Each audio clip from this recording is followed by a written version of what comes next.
Pour 2015, Indian passe à la vitesse supérieure avec un tout nouveau modèle, la Scout. Pour cette nouvelle Scout, Indian est parti vraiment d'une feuille blanche. Regardez l'allure générale et la ligne de cette moto, elle est vraiment toute nouvelle. Indian a développé un tout nouveau moteur, 1133 cm3. La cylindrée quasi exacte de la première V-Road chez Harley-Davidson. Également, ce moteur, comme sur la première V-Road, est un moteur à refroidissement liquide. Vous voyez le radiateur, il est logé ici. Et en fait, Indian a développé également un inédit châssis pour intégrer le radiateur entre les fonderies d'aluminium qui se trouvent ici. Donc c'est vraiment un exercice de style. Et c'est ce qui participe au look général singulier et atypique de cette moto. On ne va pas confondre la Scout avec d'autres customs japonais ou américains. On remarque finalement que c'est une moto assez moderne au niveau de l'ergonomie notamment, puisque la moto a une ergonomie plutôt polyvalente, la selle est très basse, et en définitive que l'on mesure 1m70 ou 1m85, on se sent plutôt bien à bord de l'Indian Scout. Le moteur émet une sonorité assez feutrée et un petit sifflement, ça c'est caractéristique des moteurs refroidis par eau modernes. C'est un moteur qui est plutôt élastique, il reprend à 1800 tours minute sur le dernier rapport et on peut monter les rapports très très haut jusqu'à plus de 8000 tours sans aucun problème. C'est un moteur moderne et un petit peu sportif. Certes, une Ducati Diavel est bien plus performante, mais l'Indian Scout est finalement une moto qui accepte un pilotage plutôt dynamique pour un cruiser. Elle tient très bien la route, elle a une superbe rigidité dans les virages, donc le déclenchement des virages est très sympathique, un peu sportif. On est juste rappelé à l'ordre par la garde au sol et par le débattement des suspensions qui est quand même très court, donc sur les bosses on ne peut pas lui demander l'impossible.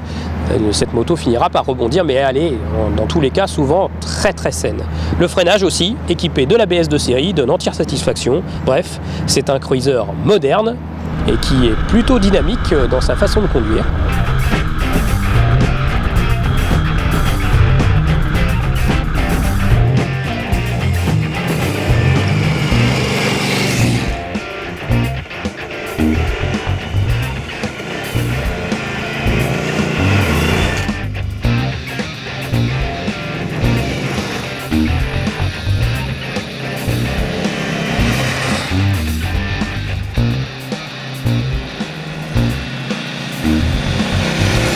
En définitive, ce qu'on remarque, c'est que la moto elle possède une ligne plutôt néo-rétro.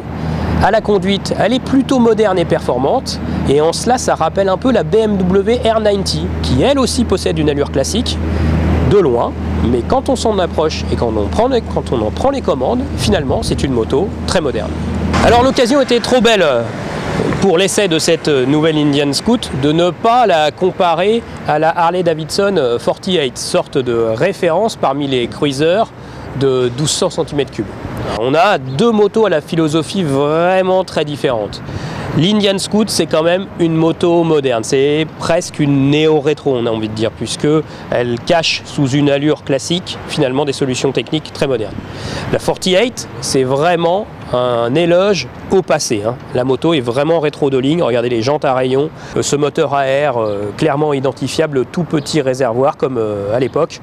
Vraiment, c'est vraiment un éloge au passé. Donc on a deux motos qui finalement sont assez différentes à la conduite. Alors on peut craquer sur chacune d'elles bien sûr et on comprend pourquoi la 48 se vend si bien. C'est vraiment une ambiance à part cette Harley-Davidson, ne serait-ce qu'au démarrage. Tenez, séquence démarrage.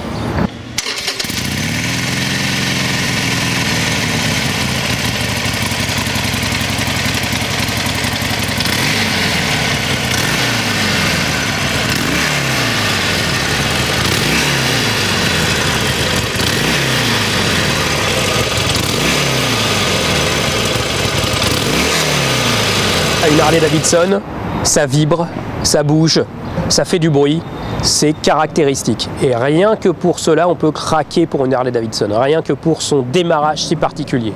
Et pour toutes les sensations qu'elle procure également, puisqu'elle va vibrer à l'accélération, elle va pétarader à la décélération, bref, c'est vraiment vivant. Le fait de rouler, de voir ce petit bout de cadre, cette culasse qui bouge, c'est vraiment particulier. C'est une moto qui est très basse, qui est toute étroite, qui possède un guidon très étroit et des rétroviseurs implantés bas qui ne vont jamais gêner dans la circulation. C'est une vraie fourmi des villes, la 48. On roule très facilement en ville entre les voitures et on se faufile très facilement, même si la moto ne braque pas très bien. Sur la route, il n'y a pas beaucoup de confort, bien moins que l'Indian, c'est incontestable. C'est raide, les amortisseurs ne semblent pas avoir un super travail en hydraulique, bref, dès qu'il y a des bosses, on est chahuté. Et si on roule sur petites routes, des petites routes mal revêtues, c'est plus difficile de garder son cap sur la 48 que sur l'Indian Scoot.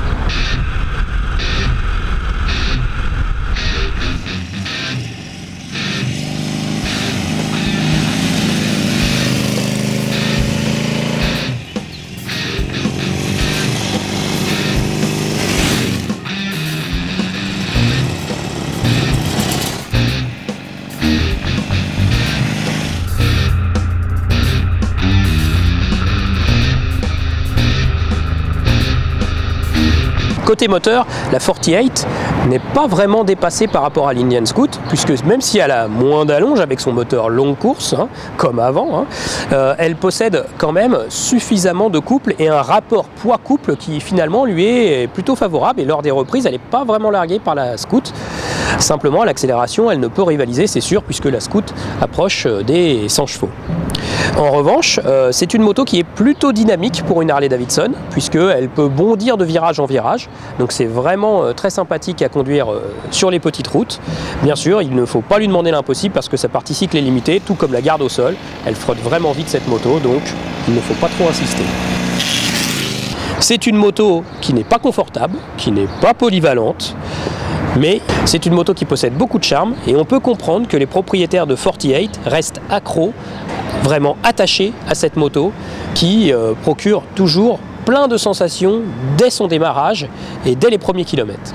L'Indian Scoot, bien plus moderne dans son interprétation du cruiser, est une moto qui va se savourer davantage de par sa polyvalence, ville, route, grande balade. Elle va davantage savoir se faire oublier, mais aussi se faire apprécier avec plus de confort par rapport à la Harley-Davidson. Les amoureux de cruisers plutôt sportifs seront aussi séduits par le niveau de performance, qui est quand même plus élevé que sur la Harley-Davidson. Et puis elle a un look très particulier, qui vaut à lui seul le détour, pour un prix quand même placé sur le marché. Voilà, si vous voulez en apprendre plus sur ces deux cruisers très singuliers que l'on peine à départager car ils sont vraiment très différents, je vous invite à lire le comparatif complet en ligne sur motostation.com. Je vous dis à très bientôt, bon été 2015.